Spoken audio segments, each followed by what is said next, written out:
அகிலத்தின் அன்பான சொந்தங்களுக்கு இணைய வணக்கம். மீண்டும் காலனியினூடாக இணைந்திருக்கின்றோம். சொல்வதெல்லாம் பொய், பொய்யை தவிர வேறொன்றும் இல்லை என்பதைப் போலத்தான் ட்ரம்பினுடைய பேச்சுக்கள் தினசரி அமைந்திருக்கின்றன. குறிப்பாக கார்மூஸ் ஜலச்சந்தி யாருடைய கட்டுப்பாட்டில் தற்போது இருக்கின்றது என்பது மிகப்பெரிய கேள்வியாக நேற்றைய தினம் உருவெடுத்திருந்தது. ட்ரம்பினுடைய முன்னுக்கு பின் முரணான பேட்டிகள் தான் இதற்கு காரணம் என கூறப்பட்ட சூழ்நிலையில் இன்றைய தினம் அப்பாஸ் அரக்சி அதற்கு ஒரு கடுமையான பதிலடியை கொடுத்திருக்கின்றார். அமெரிக்காவினுடைய தாக்குதல் திறன் குறித்து ஈரானுடைய ஜெனரல் வெளியிட்டிருக்கக்கூடிய அறிவிப்பு, ஐரோப்பிய நாடுகளை தாக்க தொடங்கிவிட்டதா ரஷ்யா, இது சார்ந்து வெளியாக இருக்கக்கூடிய மிக முக்கியமான பல்வேறுபட்ட சம்பவங்களையும் இது சார்ந்த நிகழ்வுகளையும் இந்த காணொலியில் பார்க்கலாம். ஈரான் அமெரிக்க போரில் மிக முக்கியமான மைய பகுதியாக அமைந்திருப்பது இந்த கார்மூஸ் ஜலச்சந்தி. கார்மூஸ் ஜலச்சந்தியை ஈரான் கட்டுப்பாட்டுக்குள் வைத்திருப்பதனாலேயே உலக பொருளாதாரம் மிக சிக்கலான சூழ்நிலையை எதிர்கொண்டிருக்கின்றது. குறிப்பாக ஈரான் கார்மூஸை மூடியதன் காரணமாக கச்சா எண்ணெயின் விலை சில நாட்களிலேயே பல மடங்கு உயர்வடைந்திருந்தது. இந்த சூழ்நிலையில்தான் அமெரிக்கா பல்வேறுபட்ட கோரிக்கைகளை ஈரானுக்கு முன்வைத்திருந்து இறுதியில் கார்மூஸ் ஜலச்சந்தியை எப்படியாவது விட்டுவிடுங்கள், அது ஒன்றே போதும், நாங்கள் இந்த போரை நிறுத்திவிடலாம் என்று கூறும் அளவுக்கு கார்மூஸ் ஜலச்சந்தியில் ஈரானினுடைய இரும்பு பிடியை அமெரிக்காவினால் தகர்க்க முடியவில்லை. விமானம் தாங்கி கப்பல்களை அனுப்பி பார்த்தார்கள், F-16 போர் விமானங்களை அனுப்பி பார்த்தார்கள், ஃபைட்டர் ஜெட்டுகளை அனுப்பி பார்த்தார்கள், மரைன் கமாண்டோக்களை அனுப்பி பார்த்தார்கள், கார்மூஸை நெருங்கக்கூட முடியவில்லை. இப்படியான சூழ்நிலையில் தான் நேற்றைய தினம் கார்மூஸ் ஜலச்சந்தி எங்களுடைய முழுமையான கட்டுப்பாட்டில் தான் இருக்கின்றது, ஈரானுக்கு அதில் எந்த அதிகாரமும் இல்லை என ட்ரம்ப் போகிற போக்கில் ஒரு பேட்டியை கொடுத்திருந்தார். இதை அமெரிக்க சார்பூடகங்களும் அவர்களுடைய மேற்குலக அடிவரடிகளும் காவித்திருந்தார்கள். கார்மூஸ் அமெரிக்காவின் வசம், அமெரிக்க கட்டுப்பாட்டில் வந்த கார்மூஸ் ஜலச்சந்தி ஈரானுக்கு பேரிடி, இவ்வாறான தலைப்புகளை நேற்றைய காணொளிகளில் பலர் வெளியிட்டிருந்தார்கள். ஆனால் இன்று அப்பாஸ் அரக்சி குறிப்பிடுகின்றார், கார்மூஸ் ஜலச்சந்தி உங்களிடம் கட்டுப்பாட்டில் இருந்தால் எதற்காக இந்த பேச்சுவார்த்தையின் முதன்மை கோரிக்கையாக ஈரான் கார்மூஸ் நீரிணையில் அனைத்து கப்பல்களையும் அனுமதியுங்கள், கார்மூஸ் நீரிணையை ஈரான் திறந்து விடுங்கள் என்று எங்களுக்கு 100 தடவைகள் கோரிக்கை விடுத்து விட்டீர்கள். அப்படியானால் இந்த கார்மூஸ் ஜலச்சந்தி உங்களுடைய கட்டுப்பாட்டுக்குள் இருந்தால் எதற்காக நீங்கள் ஓமான் கடற்கரை வழியாக தப்பி சென்று தாக்குதலுக்குள்ளாகின்றீர்கள்? முடிந்தால் ஒரு கப்பலை உங்கள் அமெரிக்க இராணுவத்தின் பாதுகாப்புடன் இந்த கார்மூஸ் ஜலச்சந்தி வழியாக கொண்டு சென்று காட்டுங்கள். நேரடியான ஒரு சவால். ஈரான் வெளியுறவுத்துறை அமைச்சர் அப்பாஸ் அரக்சி என்று கூறுகின்றார், முடிந்தால் ஒரே ஒரு கப்பலை தாக்குதலுக்கு இலக்காகாமல் இந்த கார்மூஸ் பாதையினூடாக கொண்டு சென்று காட்டுங்கள், உங்கள் கட்டுப்பாட்டில் தானே இருக்கின்றது என நெத்தியடியை ஈரான் கொடுத்திருக்கின்றார்கள். இந்த நிலையில்தான் ஈரானின் அனுமதியின்றி கார்மூஸ் ஜலச்சந்தியை அமெரிக்க பாதுகாப்புடன் கடக்க முயன்ற எண்ணெய் டேங்கர் IRGCயினுடைய ஆளில்லா விமானங்கள் ட்ரோன்களால் தாக்கப்பட்டு மிகப்பெரிய சேதமடைந்திருக்கின்றது என ஈரான் குறிப்பிட்டு விட்டார்கள். ஒரு கப்பல் கூட இனி தாண்ட முடியாது எங்களுடைய அனுமதி இல்லாமல். ஈரான் அனுமதி பெற்ற கப்பல்களுக்கு அது வேறு விடயம், சீன கப்பல்கள், ரஷ்ய கப்பல்கள், இந்திய கப்பல்கள் கூட சில சென்று கொண்டிருக்கின்றன. ஆனால் ஈரான் அனுமதி பெறாமல் அமெரிக்க படைகளின் ஆதரவுடன் அமெரிக்க பாதுகாப்புடன் சென்றால் தாக்குதல் தான், அதில் எந்த மாற்றமும் இல்லை என்பதை போல IRGCயின் தாக்குதலுக்கு மிகப்பெரிய எண்ணெய் டேங்கர் உள்ளாக இருக்கின்றது. இது ஐக்கிய அரபு எமிரேட்ஸோ அல்லது வேறு ஏதோ ஒரு நாட்டுக்கு சொந்தமாக இருக்கலாம் என்ற செய்தி வெளியானாலும் அதை ஊர்ஜிதப்படுத்த முடியவில்லை. அடுத்து ஈரானினுடைய IRGC ஜெனரல் துருக்கி ஊடகத்திற்கு நேற்று ஒரு பேட்டி கொடுக்கின்றார். நாங்கள் அமெரிக்காவை அவர்கள் மிகப்பெரிய இராணுவம், மிகப்பெரிய அளவில் ஒரு வலிமையான இராணுவம், அதை எதிர்க்க முடியாது என்று நினைத்திருந்தோம். ஆனால் அவங்கள் ஒரு டம்மி பீஸ் என்பதை போல அவர்களினுடைய தாக்குதல் 3 மாதத்திற்கு மேல் கூட தாக்குப்பிடிப்பதற்குரிய ஏவுகணைகள், குண்டுகள், வெடிமருந்துகள் இல்லை என்று கூறுகின்றார்கள். கார்மூஸ் நீரிணையை கூட அவர்களால் நெருங்க முடியவில்லை. நாங்கள் ஆனால் நீண்டதொரு யுத்தத்திற்கு 5 வருடங்கள் இந்த யுத்தம் நடந்தாலும் கூட தயார் நிலையில் தான் இருக்கின்றோம். இதுவரை நாங்கள் தயாரித்த பாலிஸ்டிக் ஏவுகணைகளில் ட்ரோன்களில் 25% மட்டுமே பயன்படுத்தியுள்ளோம். இன்னும் 75% மிகுதி உள்ளது. கார்மூஸ் ஜலச்சந்தியும் எங்கள் கட்டுப்பாட்டில் தான் இருக்கின்றது, ஏவுகணைகளும் எங்களுடைய கையில் தான் இருக்கின்றன. முடிந்தால் இந்த 75% ஏவுகணைகள் கையிருப்பில் இருக்கும் சூழ்நிலையில் இன்னமும் ஏவுகணைகள் தயாரிக்கப்பட்டு கொண்டே இருக்கின்றன. எனவே நீண்ட ஒரு நெடிய 5 வருடங்கள் இந்த போர் நடந்தால் கூட IRGC தடுமாறாமல் போர் செய்யும். ஆனால் 3 மாதங்களுக்குள் அமெரிக்காவிடம் ஏவுகணைகள் இல்லையாம், இடைமறிப்பு ஏவுகணைகள் இல்லையாம், வெடிமருந்துகள் இல்லையாம், அமெரிக்க ஊடகங்களே கூறுகின்றார்கள் என ஐஆர்ஜிசி ஜெனரல் துருக்கி ஊடகத்திற்கு கெத்தாக பேட்டி அளித்திருக்கின்றார். இதில் உண்மையும் கூட. ஏனால் ஈரான் இதுவரை எந்த ஆயுத தட்டுப்பாட்டையும் நிகழ்த்தி இருப்பதாக அல்லது அவர்கள் எதிர்கொண்டிருப்பதான செய்திகள் கிடையாது. அமெரிக்க ஊடகங்களே இன்று வெளியிடுகின்றார்கள் அமெரிக்காவிடம் ஆயுதங்களிலே, அதனால் தான் அவர்கள் இந்த ஒப்பந்தம் ஒன்றுக்கு வருவதற்கு மிகப்பெரிய முயற்சி செய்கின்றார்கள் என்று. இந்த சூழ்நிலையில் தான் ஈரான் ஐஆர்ஜிசியினுடைய தலைவர் இன்னொரு விடயத்தை குறிப்பிடுகின்றார். முடிந்தால் இந்த நீண்ட போர் எவ்வளவு காலம் நீட்டித்தாலும் நாங்கள் தாக்குப்பிடித்து நிற்போம், அமெரிக்காவால் முடியுமா என்பதை பென்டகனிடம் கேட்டு சொல்லுங்கள் என துருக்கி ஊடகத்துக்கே திருப்பி போட்டிருக்கின்றார்.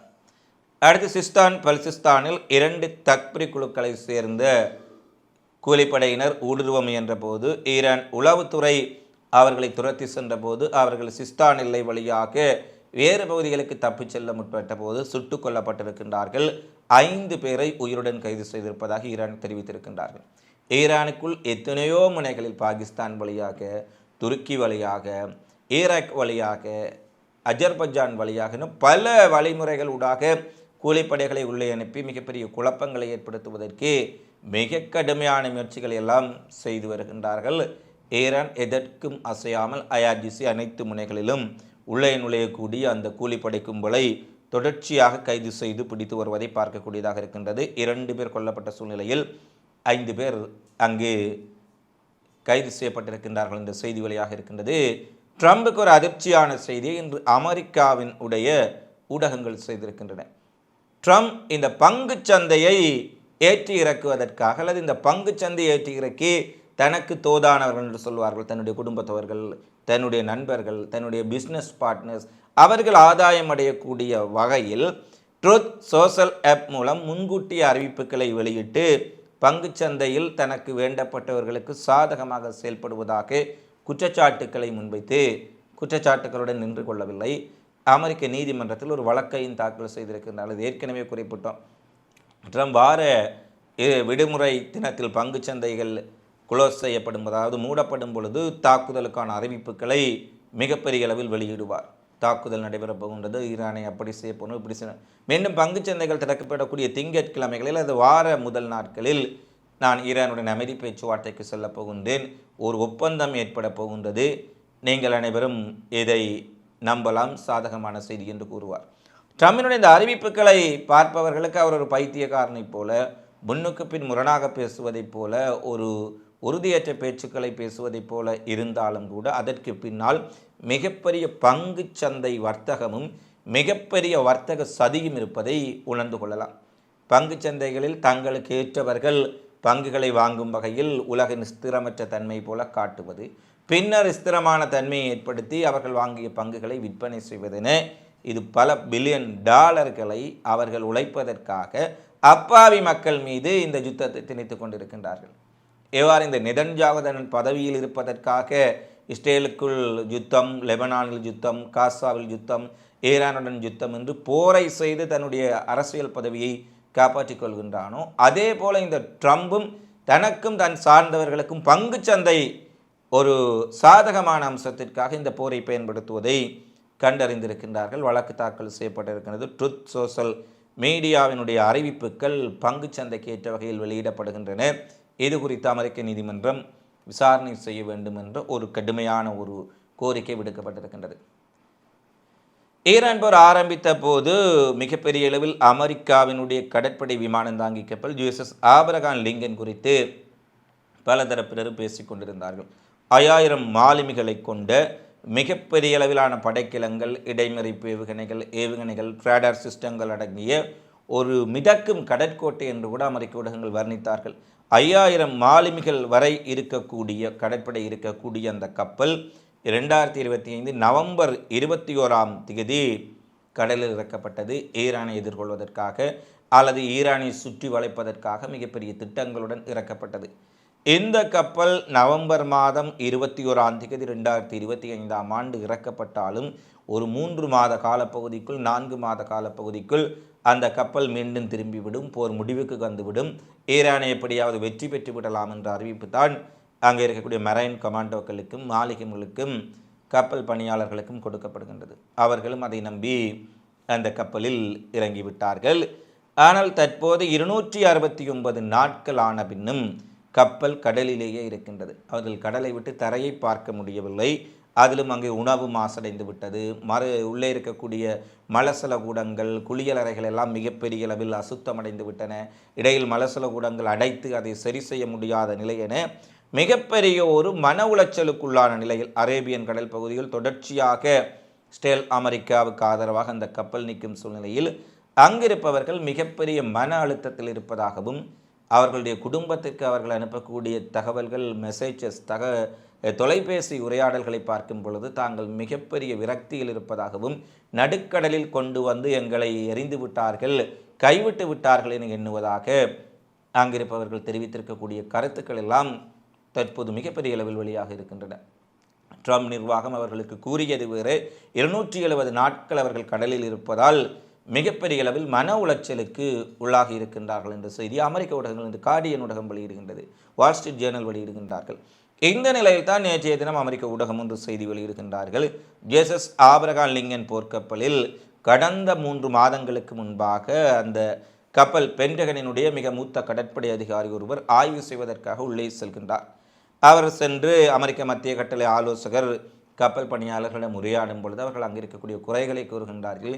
நீண்ட நாட்கள் கப்பலில் தங்கியிருப்பதால் தங்களுடைய குடும்பத்தினரை பார்க்க முடியாத நிலை, தங்களுக்கு ஏற்பட்ட மன அழுத்தம், தரையை பார்க்க முடியாத ஒரு சூழல், நீங்கள் சொன்னதை விட அதிகளவான காலம் இந்த யுத்தம் நீட்டிக்கின்றது, யுத்தம் எப்போது முடியும் என்பதை தெரியவில்லை என்பதையெல்லாம் குறிப்பிடுகின்றார்கள்.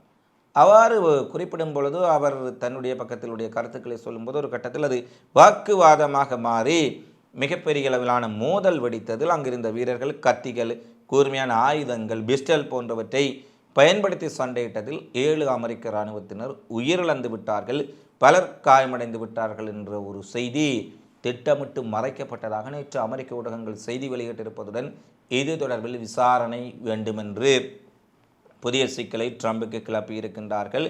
இந்த குற்றச்சாட்டுக்கள் குறித்து விசாரணை நடைபெறுவதாக அமெரிக்க கடற்படை தெரிவித்திருக்கின்றது. மத்திய கிழக்கு முழுவதும் நிலைநிறுத்தப்பட்டுள்ள அமெரிக்க படைகள் எவ்வாறான அழுத்தத்தை எதிர்கொள்கின்றார்கள், எவ்வாறான மன அழுத்தத்துடன் இருக்கின்றார்கள் என்பதை இந்த சம்பவம் தெளிவுபடுத்தி இருப்பதாக பலரும் தெரிவித்திருக்கின்றார்கள். எனவே ஆபத்தான நிலையில் அமெரிக்காவினுடைய ஆபிரகாம் லிங்கன் நிற்கின்றது. ஈரான் தாக்குதல்களால் அல்ல, ஈரான் ஏவுகணைகளால் அல்ல, அதற்கு மேலாக உள்ளே இருக்கக்கூடிய அமெரிக்க கடற்படைகள் நீண்ட காலம் அங்கே இருப்பதால் விரக்தியடைந்த நிலையில் இருக்கின்றார்கள் என்ற செய்தியை தெளிவாக பார்க்கக்கூடியதாக இருக்கின்றது.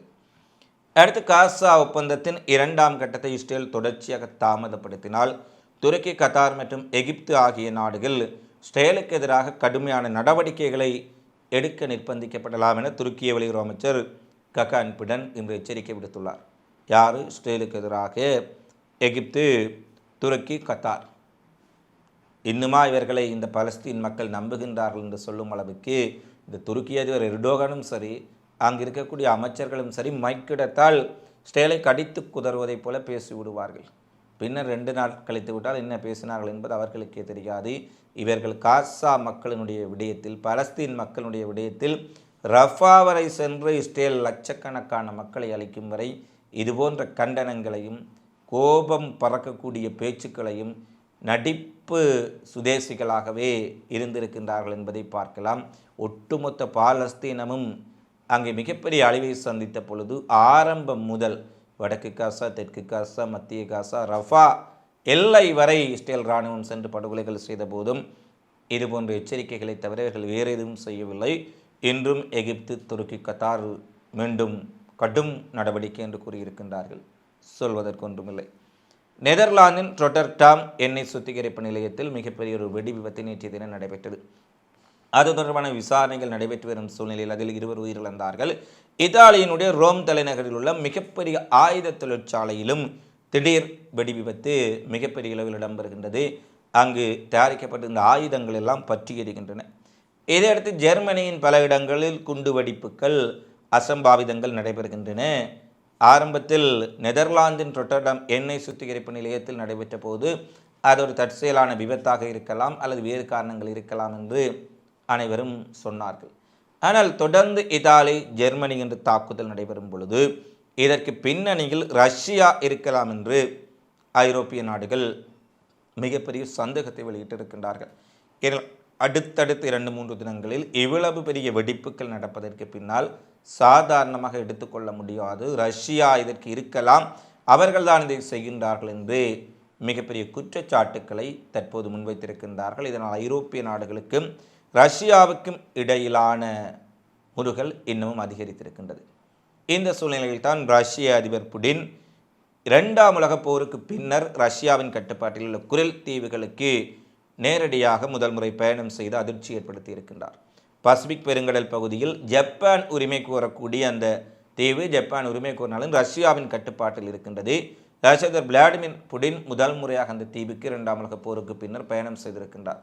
ஜப்பானுக்கு சொந்தமான அந்த தீவு 2ஆம் உலகப் போரில் சோவியத் ரஷ்ய படைகளால் கைப்பற்றப்பட்டிருந்தது.